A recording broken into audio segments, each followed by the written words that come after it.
So if you are above the scale limit in your terminal, you face a little bit more scrutiny from FedEx management. So they're watching you more closely for mistakes. And if you make a mistake, you're generally going to have harsher consequences than if you were within those scale limits.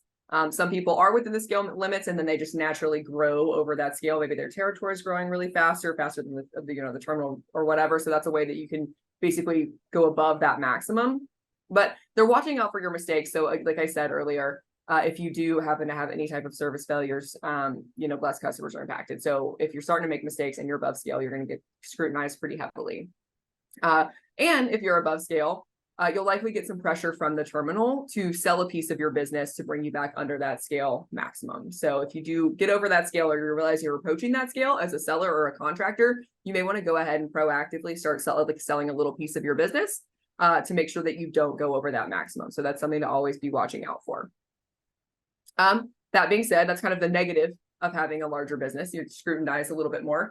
But having a larger business also comes with economies of scale, which can be, a really big benefit to owning a business. So, having a larger business, you're able to add more managers, you can hire admin support, you can purchase supplies in bulk. Those are all really good things.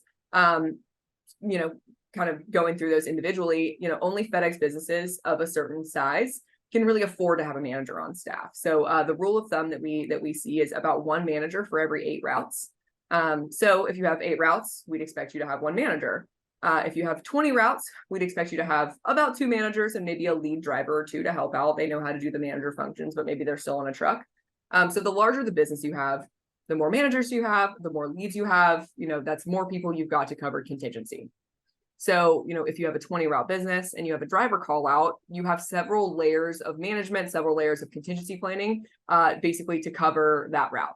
But if you have like a 5 route business, kind of teetering on that too small of a business, and you have a call out, you don't have a manager to cover it. There aren't layers of contingency built in most cases. And as an owner, you may need to jump into a truck.